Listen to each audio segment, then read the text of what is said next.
The birth of Samuel. In the hill country of Ephraim lived a man named Elkanah.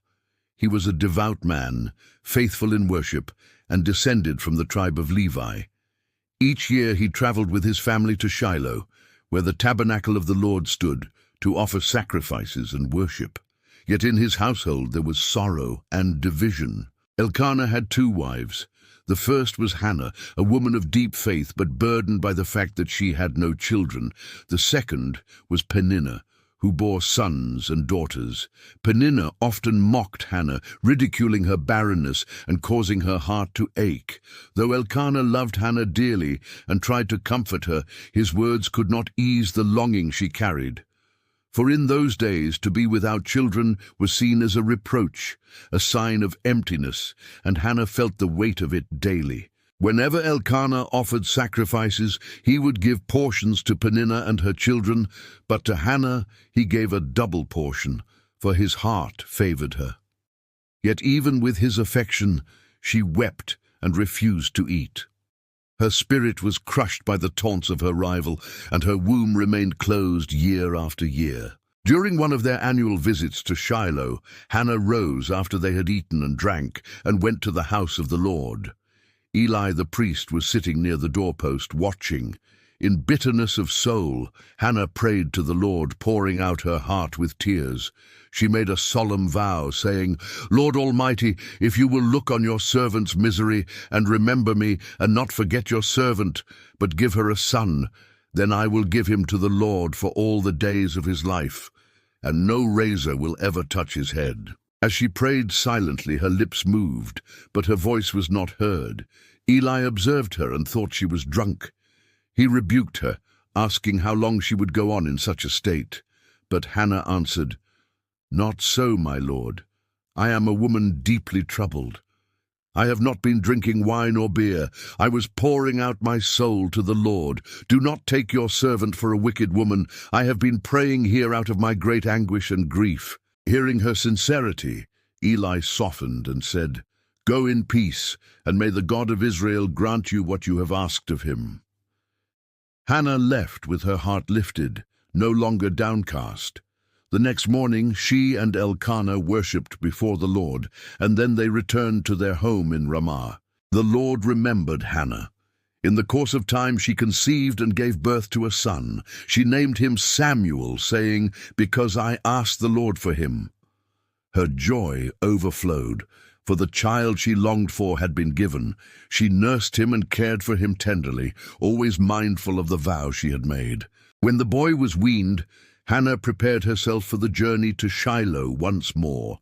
She took with her a 3-year-old bull, an ephah of flour, and a skin of wine, and she brought Samuel to the house of the Lord. Standing before Eli, she said, "Pardon me, my lord. As surely as you live, I am the woman who stood here beside you praying to the Lord. I prayed for this child, and the Lord has granted me what I asked of him. So now I give him to the Lord. For his whole life he shall be given over to the Lord." And they worshipped the Lord there. Hannah's heart, once broken by grief, now overflowed with praise. She prayed a prayer of thanksgiving that has been preserved for generations, a song exalting God's greatness. She declared, "My heart rejoices in the Lord. In the Lord my horn is lifted high. My mouth boasts over my enemies, for I delight in your deliverance. There is no one holy like the Lord. There is no one besides you. There is no rock like our God."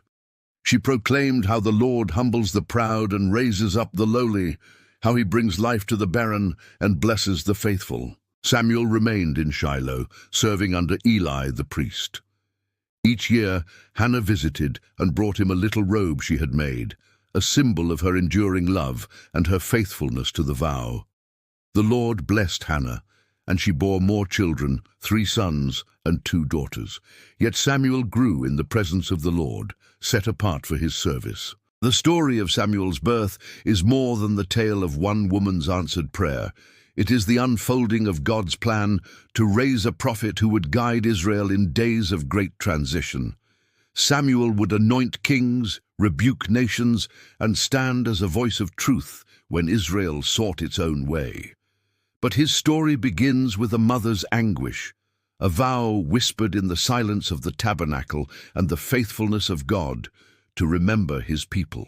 Hannah's journey from despair to joy reveals the power of persistent prayer. She did not simply cry out for her own sake, but dedicated the very blessing she desired to God's glory. Her sacrifice became the foundation for Samuel's life of service, and her faith became a witness for all who seek the Lord in times of barrenness and brokenness. Through Hannah we see the God who listens, who remembers, and who answers in his perfect time. Through Samuel we see the God who calls, raising up a servant to guide his people. And through this story, we are reminded that even in moments of silence and delay, heaven hears, and God's purposes are at work. Generations later, Mary, the mother of Jesus, would echo Hannah's song in her own hymn of praise, known as the Magnificat, rejoicing in the same God who lifts the humble and fills the hungry with good things. The birth of Samuel thus points forward to the greater story of redemption, where God again hears the cry of his people and answers with the gift of his Son. The narrative of Samuel's birth invites us to trust the God who turns sorrow into joy, who transforms prayer into praise, and who raises up servants to accomplish his will. It is a story not only of a child's arrival, but of a faithful God whose promises never fail.